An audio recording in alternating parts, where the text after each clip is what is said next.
smothered in chili or covered in cheese, crinkly cut or shaped into tots, nothing beats a French fried potato. Since they were first introduced centuries ago, the world has long been fascinated with finding new and interesting ways to enjoy their fries. So, today we're going to take a look at some French fry facts. Before we get started, be sure to subscribe to the Weird History Food channel. And after that, please leave a comment and let us know what other iconic side dishes you would like to hear about. Okay, one order of weird history coming up. You want fries with that?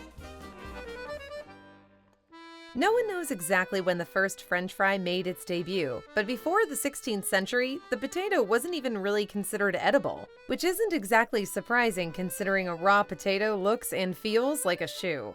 Legends in France maintain that street vendors introduced the cuisine on the Pont Neuf Bridge in the late 18th century, but Belgians insist that their own town of Namur invented the fried potato during a particularly cold winter in 1680. According to their legend, local fishermen chose to fry potatoes for a meal when the river was frozen over, and they weren't able to catch fish.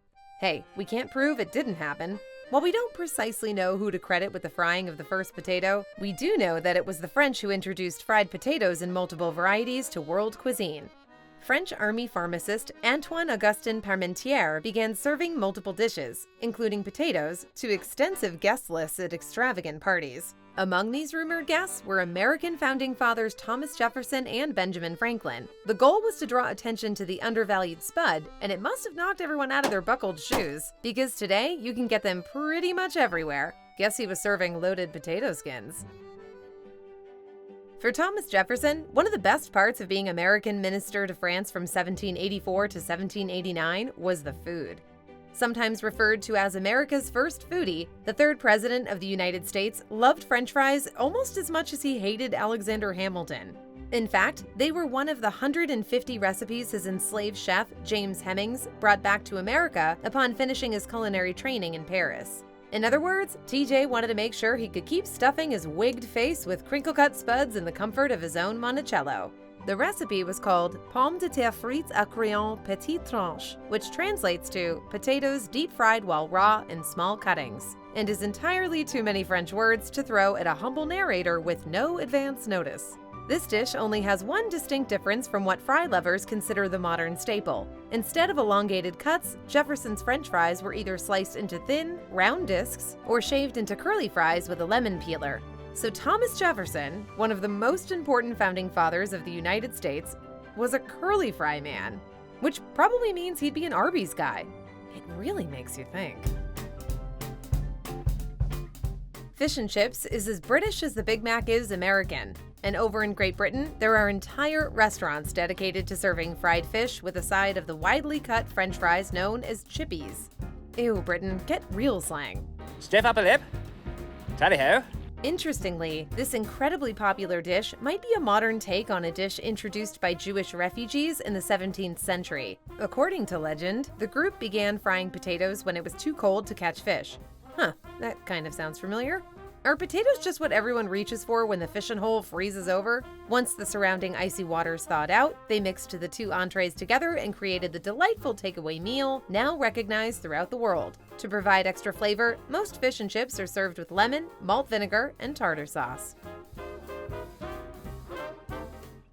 Poutine is a style of French fry that offers a basket of greasy fried potatoes covered in brown gravy and topped with cheese curds. In other words, it was invented by a divine spirit to introduce humanity to new levels of deliciousness. It originated in Quebec, first hitting the Canadian diner scene in the 1950s. Eventually, it became unofficially known as Canada's national dish. In fact, the extremely wet version of French fries is so popular that patrons can order it at fast food chains like McDonald's all over Canada. And if French fry lovers are looking for a larger array of topping choices, there are also restaurants with entire menus dedicated to different versions of the classic poutine dish. New Jersey has never liked being second banana to Canada. Apparently. Because the Garden State concocted an entirely new version of poutine that helped appease the hungry stomachs of sequined partiers after dancing the night away in discos in the late 1970s and early 80s. But there are a few distinct differences between their so-called disco fries and the national dish of America's northern neighbors. First, disco fries are almost always served on crinkle-cut potatoes, and instead of cheese curds, most restaurants offer fresh mozzarella. To be honest, that's a lineup change everyone can get behind, like when they wrote Wesley Crusher off of Star Trek. Over time, more elaborate versions of the dish have emerged, and now late-night snackers throughout New Jersey have the option to add toppings like pork belly, malt vinegar, and banana peppers to their meals. It's possibly even in New Jersey's state constitution, but that's impossible to verify, because we're never gonna read it. Just about everyone loves a good pile of French fries smothered in chili and cheese. It should be part of that Blade Runner test they use to see whether a person is secretly a robot. Comfort food enthusiasts enjoyed chili cheese fries at sporting events, street fairs, restaurants, and even at home. But no one really knows where the idea originated. According to Texans, a 16-year-old named Don A. Jenkins first invented the dish at a Dairy Queen in Tomball, Texas. Apparently, the teenager was running late, but still wanted to eat all of his food, so he did what any young person in a hurry would do. He threw all of his food into a pile and created the now famous dish. Unfortunately, fries typically take longer to eat the more toppings you pile onto them, but Don was never good at managing his time. That's how we got here in the first place. However, if you ask someone from Michigan, they will most likely give you a completely different narrative. According to legend in the Great Lakes State, two waitresses working at Hefty's Coney Island combined the ingredients for patrons, and the meal steadily grew in popularity from there. Food historians and curious French fry lovers may never be certain whether chili cheese fries have a single inventor, so we'll never know where to send all those thank you notes. Those who like more traditional garlic fries may love Kenya's take on the cuisine. Masala chips are traditionally shaped French fries coated with tomato-based masala sauce and garlic. All you need is a baseball game to watch and you're good to go. Usually, the dish also includes a splash of lemon juice to further enhance its hearty flavors, and it's considered a delicacy in Kenya. Unlike variations on the French fry in other places throughout the world, South African slap chips are usually served as an entree rather than a side dish. And instead of having a distinctly crispy or mostly mushy texture, this version of the fried delicacy consists of a crispy outside with a fluffy inside, which sounds suspiciously like they will burn the hell out of your mouth. But we're willing to try every French fry once, or several times. To create this distinct texture, cook soaked peeled, thinly diced potatoes in vinegar before frying them. Notably, slap chips are also cooked at lower grease temperatures for longer periods of time than traditional French fries. Foodies in Tanzania don't even have to visit a restaurant to experience a particularly unique French fry dish. That's because many street food vendors offer their customers Gypsy My Eye, which is basically a French fry omelet. These lucky spuds are fried and tossed in enormous black woks and then mixed with eggs. Eggs and potatoes are the cornerstone of every hangover meal, so Gypsy My Eye is effectively the ultimate Sunday afternoon Grubhub order. Waffle House should add it to the menu. Though some vendors offer optional additional ingredients like vegetables, most prefer eating the dish as is, although some diners choose to top their meals with a tomato-onion salad called kachumbari and chili peppers. Despite its wholly inedible name, Rochester, New York residents swear by the garbage plate, a plate of French fries smothered in seemingly unrelated ingredients. You know, just whatever's in the fridge. Believed to have earned its name after local college students ordered the plate with all the garbage on it over a century ago, the garbage plate truly does include a bunch of junk. Delicious, delicious junk. You can expect to find your fries smothered by things like macaroni salad and baked beans, all topped off with diced onions, mustard, and a hearty meat sauce. Presumably, anyone under the age of 18 needs a note from their parents to order it.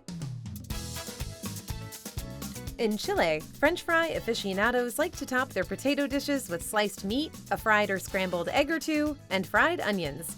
Kind of like a skillet breakfast, without the unpleasant experience of having to go to Denny's.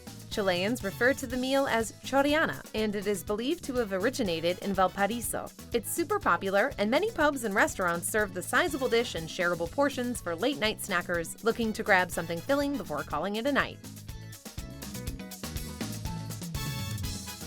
Peruvians prefer to eat their French fries as part of a one-dish meal. For example, lomo saltado, which translates to stir-fried beef, is a classic menu item from Peru that includes French fries, steak, grilled vegetables like onions and bell peppers, and a side of rice. Just in case you haven't already obliterated your carb count for the day. Thanks to its numerous seasonings and herbs, the dish is known for packing a unique and flavorful punch.